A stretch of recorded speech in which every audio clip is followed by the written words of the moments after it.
아마 오늘과 다음 주에는 우리 자녀들하고 함께 예배할 텐데요. 제가 설교 내용을 이렇게 좀 스크립으로 이제 계속 띄우면서 보게 될 겁니다. 그래서 우리 자녀들도 화면 보면서 같이 하나님의 말씀 나누는 시간 갖도록 그렇게 하겠습니다. 자, 그러면 이제 화면 보시면서 같이 이제 말씀 좀 나누도록 하겠습니다. 여러분, 중국에서 큰 부자 중에 장인이라는 여인이 있습니다. 그녀가 소유한 재산은 380억 위안으로, 우리나라 돈으로 하면은 6조 4,600억 원에 해당이 된다고 합니다. 이 여인이 어떻게 이렇게 큰 부자가 되었는가 하면은 못 쓰는 폐지들을 재활용해서 그것을 포장지로 만들어 많은 돈을 벌었기 때문입니다. 그래서 이 여인의 닉네임, 별명이 폐지대왕이라는 별명을 가지고 있습니다. 이 여인은 8남매의 맏딸로 태어나서 8명의 그 동생들이요, 다 이렇게 뒷바라지, 공부하는데 다 뒷바라지하고 본인은 좀 뒤늦게 30대에 대학을 다니게 됩니다. 그러다가 1985년에 우연한 기회로 단돈, 우리나라 돈 360만 원을 가지고 홍콩으로 갑니다. 홍콩에 가서 보니까는 너무나도 많은 폐지들이 그냥 버려지는 모습을 봅니다. 아까워가지고 그 폐지들을 모아가지고 재활용해서 포장지로 만들어가지고 많은 돈을 법니다. 그리고 이후에는 미국으로 건너갔는데, 미국에서는 보니까 홍콩보다도 더 많은 폐지들이 거리와 건물에 있는 것을 봅니다. 마찬가지로 너무 아까워가지고 그 폐지들 모을 수 있는 대로 다 모아가지고 재활용해가지고 많은 돈을 벌게 되었다라고 이야기합니다. 그러니까 아이러니하게도 이 여인은 아무도 관심 갖지 않는 쓸모없는 폐지로 큰 부자가 된 사람입니다. 여러분, 이 이야기는 지극히 작은 것이라도 그것을 통해서 얼마든지 열매를 거둘 수 있음을 보여주는데, 오늘 본문, 우리가 읽은 본문에도 이와 같은 이야기가 나옵니다. 오늘 본문의 내용은 이렇습니다. 엘리사 선지자 시대에 이스라엘 땅에 7년 동안 흉년이 듭니다. 여러분, 1, 2년 동안 기근, 흉년만 들어도 백성들의 삶이 너무나도 힘든데 7년 동안 이스라엘 땅에 흉년이 들었으니까는 백성들의 삶이 얼마나 힘들었겠습니까? 예나 지금이나 가난한 사람들 층에 속하는 사람들 중에는 선지자 교육을 받는 그 선지 생도들이 있습니다. 지금으로 이야기하면은 신학을 공부하는 신학생들이라고 할 수 있습니다. 아주 가난하게 어렵게 사는 사람들입니다. 근데 이스라엘 땅에 7년 동안 흉년이 들었으니까는 이 선지 생도들의 삶이 얼마나 힘들었겠습니까? 근데 그러던 중에요, 한 번은 엘리사가 길갈이라는 곳을 방문하는데 그 길갈에 아마도 선지 학교가 있었던 것 같습니다.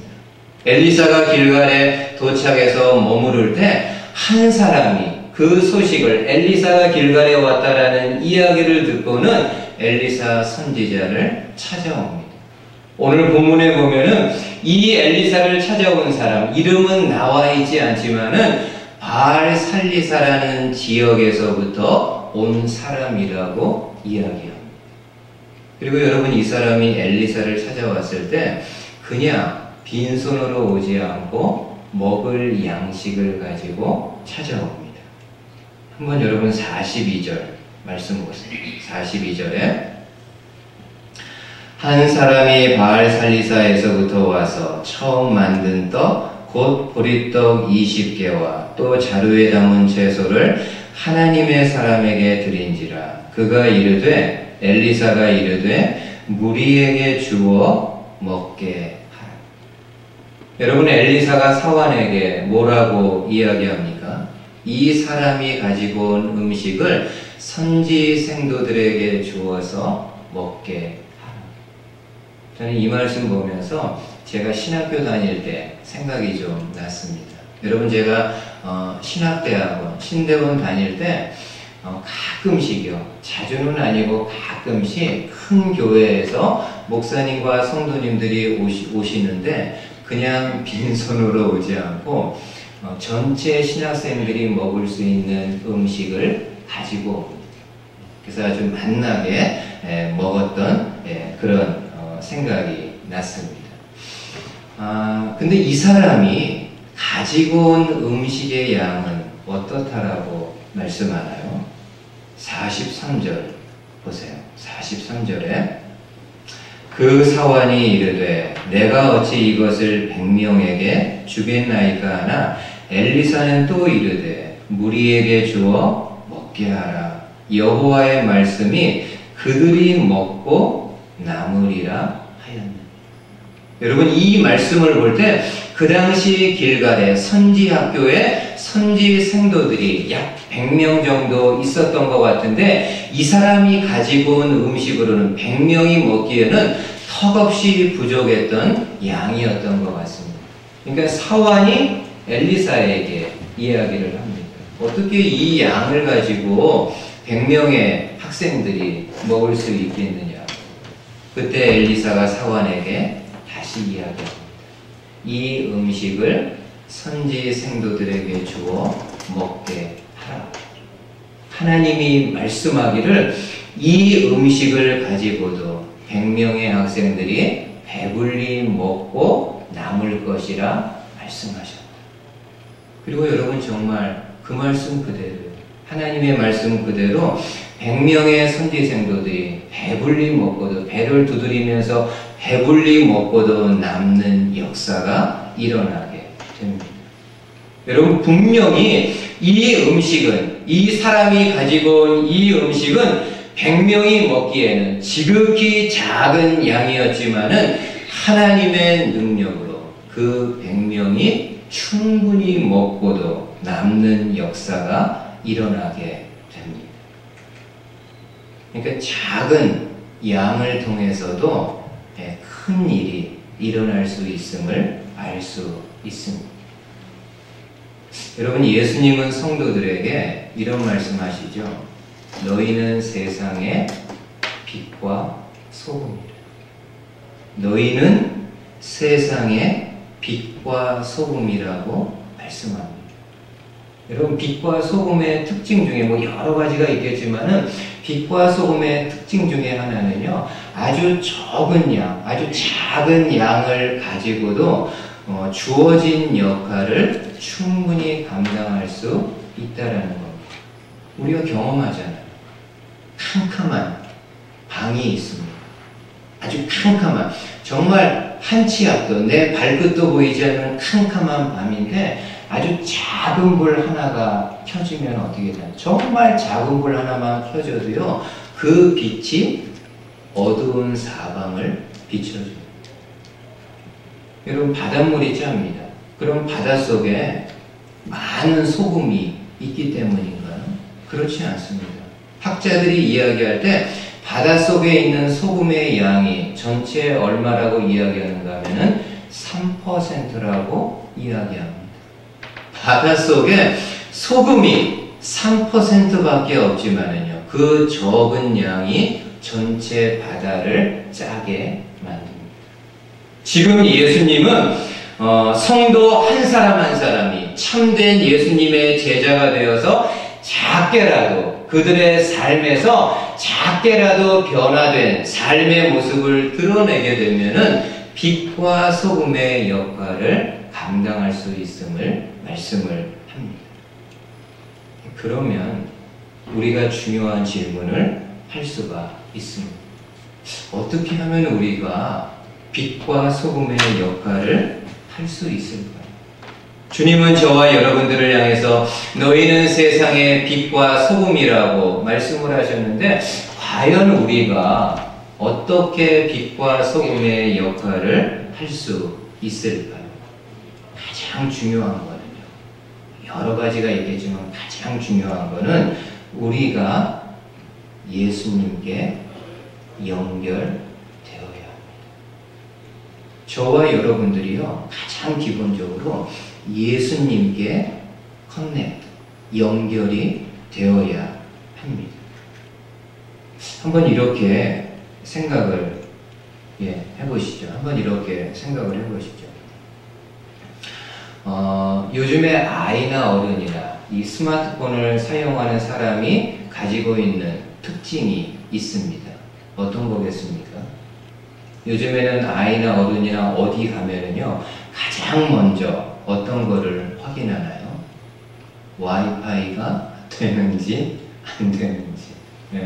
가장 먼저 확인합니다. 와이파이가 되는지 안 되는지. 그리고 와이파이 패스워드를 얻어서 인터넷에 접속을 합니다. 그러니까 와이파이는 내가 가지고 있는 디바이스, 이 폰과 인터넷 세계를 연결해주는 중간다리 역할을 한다고 할 수 있습니다.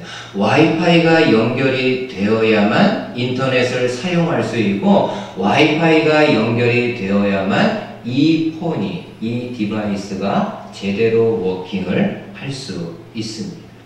마찬가지로 우리가 빛을 발하고 소금의 맛을 내기 위해서는 빛 대신 예수님께요, 저와 여러분들이 연결이 되어야 합니다. 빛이신 예수님께 연결이 되어야지 그 빛을 받아서 세상의 빛을 비치고 소금의 짠맛을 할 수 있지 않겠습니까? 여러분, 천장에 보세요. 천장에 여러 개의 전구들이 지금 빛을 발하고 있습니다. 이 전구들이 지금 빛을 발할 수 있는 것은 각각의 전구들이 어디에 연결되어 있기 때문일까요? 전기 파워에 연결되어 있기 때문입니다. 마찬가지로 저와 여러분들이 세상을 향해서, 아니 뭐 세상까지 가지 않는다 할지라도 우리 가정이나 내가 일하는 일터나 내가 살고 있는 지역을 향해서 예수 그리스도의 빛을 조금이라도 비추기 위해서는 우리가 빛 대신 예수님에게 연결되어야만 합니다. 사도 바울은 이거를 어떻게 표현하나요? 여러분, 사도 바울은 본인의 편지에서 성도들을 권면할 때 가장 많이 사용하는 문구 중에 하나가 이겁니다. In Christ, in the Lord. 주 안에서, 그리스도 안에서. 사도 바울은 성도들에게 매번 편지를 보낼 때마다 가장 강조해서 이야기하는 문구가 이겁니다. 나는 여러분들이 주님 안에 있기를 원한다. 나는 여러분들이 주님 안에서 생활하기를 기도한다. 나는 여러분들이 주님 안에서 여러분들의 삶을 이끌어 나아가기를 원한다라고 이야기를 하고 있습니다. 저도 마찬가지입니다.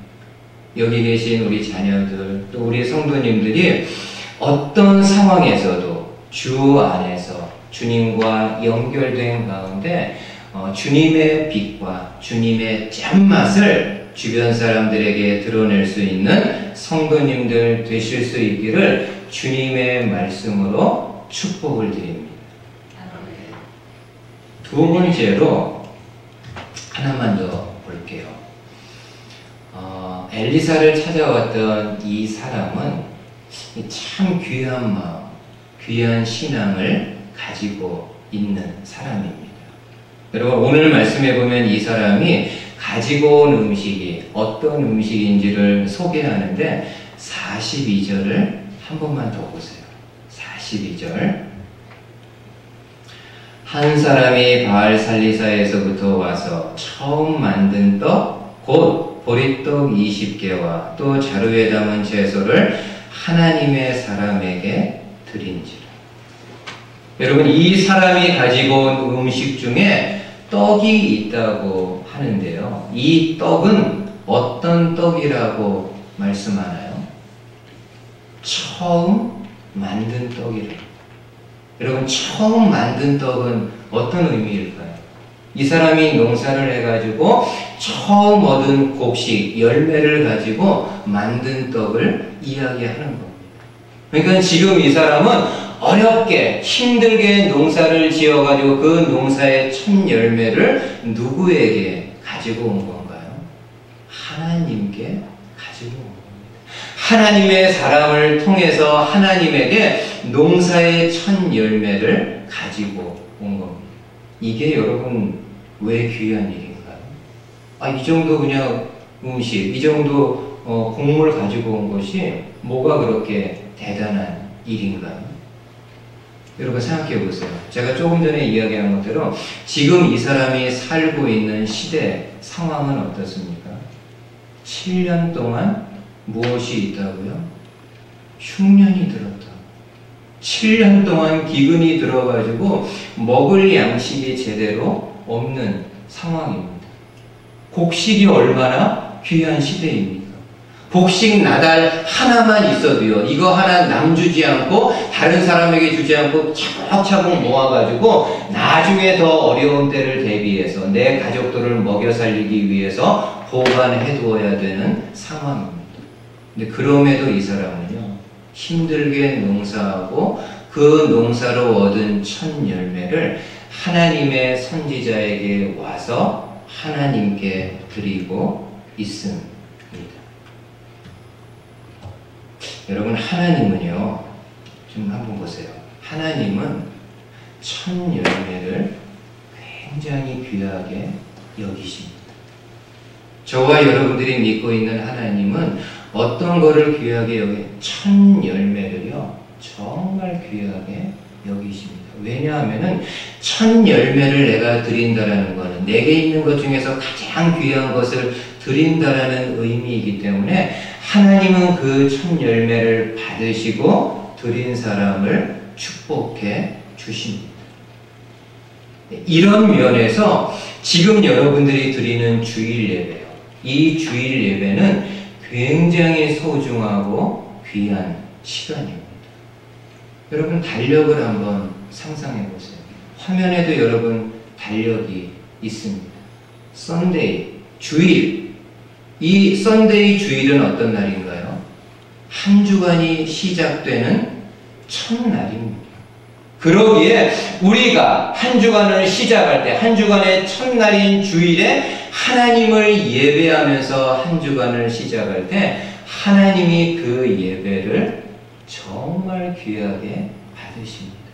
그리고 예배하는 그 성도를 하나님만이 주실 수 있는 영육간의 복을 허락해 주십니다. 조금 더 좁혀서 하루의 삶을 생각해 보세요. 우리가 아침에 일어나서 눈을 뜨고 그 다음에 어떤 일을 시작하기 전에 첫 시간을 하나님 앞에 드린다고 한다면 그것처럼 귀한 일이 어디 있겠습니까? 우리가 학교를 간다든지 혹은 직장에 가기 전에요. 말씀과 기도로 한날의 첫 시간을 하나님 앞에 드리게 될 때 하나님은 그 시간을 귀하게 받으시고 저와 여러분들의 한날의 삶을 지켜주시는 분이 됩니다. 바라기는 저와 여러분들이 하루의 삶을 시작할 때 혹은 어떤 일을 하게 될 때 가장 먼저 하나님을 기억하고 첫 열매를 그 하나님 앞에 올려드릴 수 있는 저와 여러분들 되실 수 있기를 주님의 말씀으로 축복을 드리겠습니다. 아멘. 기도하겠습니다.